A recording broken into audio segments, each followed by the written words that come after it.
Hello friends. आपका स्वागत है ऑनलाइन टैक्स सॉल्यूशन क्लासेस में।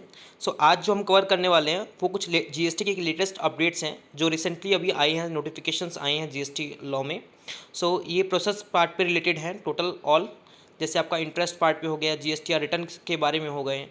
ये कुछ ड्यू टू कोविड और ड्यू टू करंट पैंडेमिक के कारण ये कुछ रिलीफ दी गई हैं। चलिए हम बात करते हैं। तो आज जो हम नोटिफिकेशन कवर करने वाले हैं वो नोटिफिकेशन नंबर 8/2021 टू 13/2021 है। ठीक है, तो ये हमारे मेन टॉपिक रहेंगे। चलिए एक एक करके कवर करते हैं। फर्स्ट इसमें जो नोटिफिकेशन आया है वो है आपका 8/2021। 8/2021 वो इंटरेस्ट वेवर की बात करता है।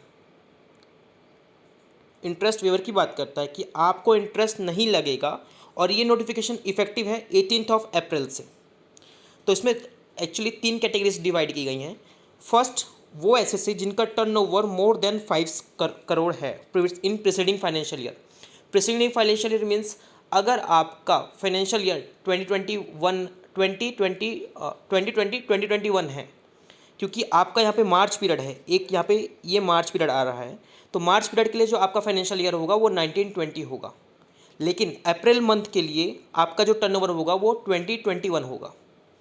ठीक है, तो अगर आपका उस पीरियड पे जो टर्नओवर है वो मोर देन 5 CR है, तो आपको जो इंटरेस्ट वेवर होगा वो first 15 days from the due dates के लिए होगा 9%। एंड उसके आगे जो रहेगा 16th डेट से, मतलब 16वें दिन से आपको 18% जो नॉर्मल चलता है वो आपको लगेगा। समझ गए, यहाँ पे जो पीरियड है वो मार्च और अप्रैल यानी 2 मंथ के रिलैक्सेशन दी गई है। लेकिन जब हम टर्नओवर देखेंगे तो for the month of March, अगर हम, क्योंकि हमारा जो मार्च के लिए जो प्रीसीडिंग फाइनेंशियल ईयर होगा वो हमारा 1920 होगा, लेकिन अप्रैल के लिए 2021 होगा। अगर इस पीरियड में हमारा टर्नओवर मोर देन 5 CR है तो हमारे फर्स्ट 15 डेज के जो इंटरेस्ट है वो 9% होगा, और 16वें दिन से यानी 16 डेज से वो एज यूजल 18% होगा। नेक्स्ट जो हमारा कैटेगरी है वो है turnover less than 5 CR, and again period है मार्च और अप्रैल का। तो अगेन मार्च के लिए आपको 1920 का टर्नओवर देखना है और अप्रैल के लिए 2021 का टर्नओवर देखना है। इसमें फर्स्ट 15 डेज में आपका जो इंटरेस्ट पोर्शन रहेगा वो नील रहेगा, और नेक्स्ट 15 डेज के लिए आपको 9% दे के चलना पड़ेगा। यानी कि आपको ड्यू डेट के बाद, अगर मान लीजिए ड्यू डेट था, मैं कहता हूँ मार्च महीने का 20th अप्रैल, तो इसका पहले 15 दिन आप देखिए तो अमूमन 4 मई आ रहा है। तो 4 मई तक आप अगर आप अपना रिटर्न फाइल कर पेमेंट कर देते हैं तो आपको जो टैक्स लगेगा, इंटरेस्ट लगेगा वो नील लगेगा। लेकिन 5 मई से 20 मई तक आपका जो इंटरेस्ट पोर्शन रहेगा वो 9% हो जाएगा, और आफ्टर 30 डेट यानी आफ्टर 30 डेज के बाद आपका नॉर्मल 18% से स्टार्ट हो जाएगा। तो यहाँ पे 1 मंथ का रिलैक्सेशन दिया गया है। फर्स्ट वाले कंडीशन में 15 मंथ था, नेक्स्ट वाले में 1 मंथ का रिलैक्सेशन दिया गया है। ठीक है, थर्ड समझते हैं। थर्ड क्या है? थर्ड प्रोवाइजो वाला स्कीम है।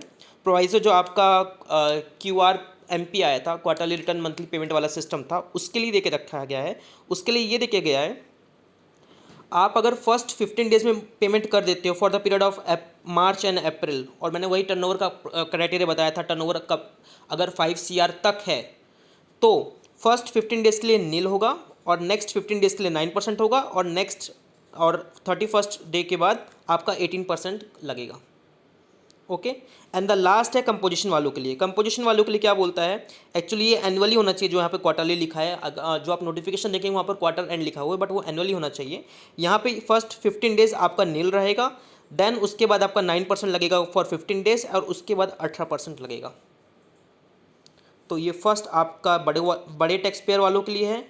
सेकेंड वाले जो मंथली ऑप्ट करते हैं रिटर्न वाले, एंड ये थर्ड जो कंडीशन है वो QRMP वाले हैं, क्वार्टरली रिटर्न मंथली पेमेंट, और फोर्थ जो आपका है वो कंपोजिशन स्कीम के लिए है।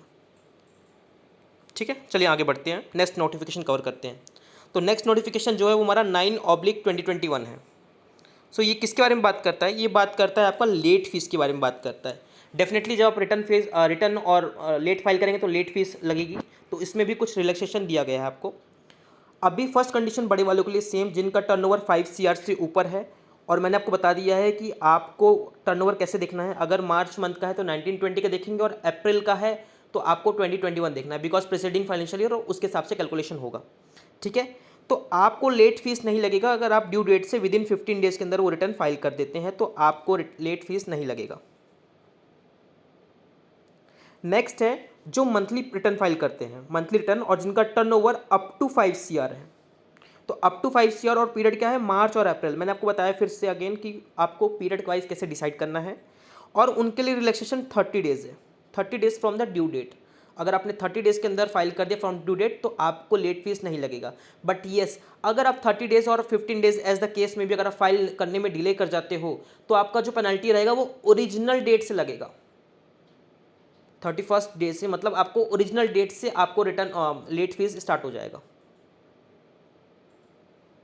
और लास्ट है QRMP वालों के लिए जिनका टर्नओवर अप टू 5 CR है, और उनके लिए आपको पता है कि ये क्वार्टरली रहता है, तो जैन से लेके मार्च 2021 का पीरियड होता है, और उनको 30 डेज का टाइम दिया गया है उनके लिए भी। ठीक है, तो ये तीनों कंडीशन है। बट याद ध्यान रहे, अगर आप ये रिलैक्सेशन के बाद भी अगर आप रिटर्न फाइल नहीं कर पाते हो तो आपको ओरिजिनल डेट से पेनल्टी देनी पड़ेगी, लेट फीस देनी पड़ेगी। ठीक है, चलिए आगे बढ़ते हैं। नेक्स्ट नोटिफिकेशन है नोटिफिकेशन नंबर 10/2021। ये GSTR 4 की बात करता है, और GSTR 4 में क्या है कि आपका जो GSTR 4 की ओरिजिनल डेट थी वो 18 अप्रैल थी, अब उसको एक्सटेंड कर दिया गया है 31 मई तक के लिए। तो ये एक सिंपल लैंग्वेज में बात करूँ, क्योंकि एक्चुअली जो आप नोटिफिकेशन देखेंगे ना वो बहुत टेक्निकल वे में लिखा हुआ है, सो उसको पढ़ के कन्फ्यूजिंग है, तो मैंने आपको यहाँ पे समराइज वे में एकदम पूरा आपको मैंने यहाँ पे पिक्चर में ड्रॉ कर दिया है। ठीक है, नेक्स्ट नोटिफिकेशन है नोटिफिकेशन नंबर 11/2021। ये बात करता है ITC 04 की। ITC 04 किसके लिए होता है, ITC 04 जॉब वर्कर के लिए होता है as per section 168।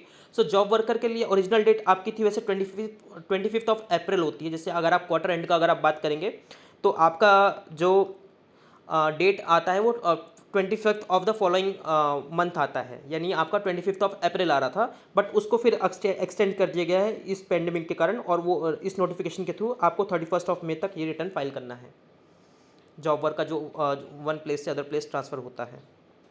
Next notification है 12/2021 जो GSTR 1 की बात करता है। तो GSTR 1 का पीरियड है उसका अप्रैल 2021।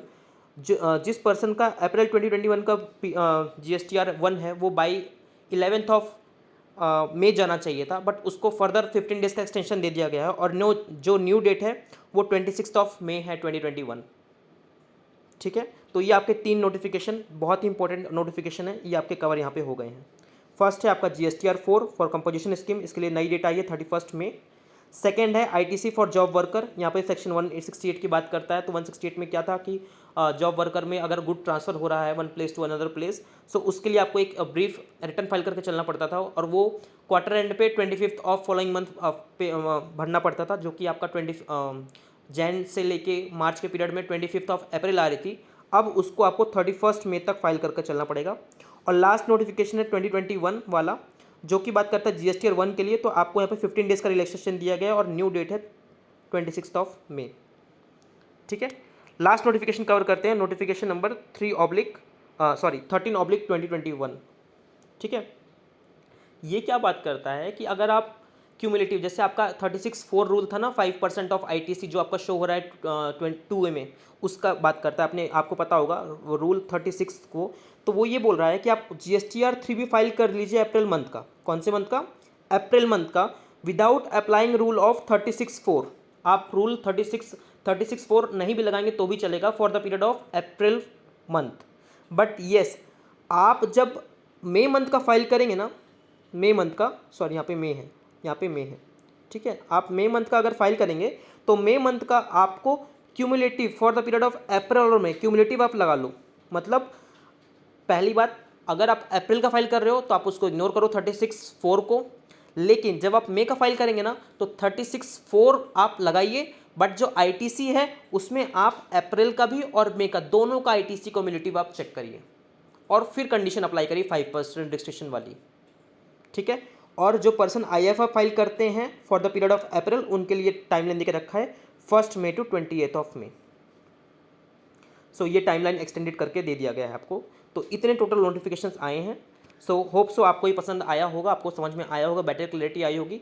कोई भी क्वेश्चंस हो प्लीज़ कमेंट बॉक्स में ड्रॉप करिए, हम डेफिनेटली आपका रिप्लाई करेंगे। और प्लीज़ हमारे चैनल को सब्सक्राइब करिए, लाइक करिए और बने रहिए for further updates. Thank you.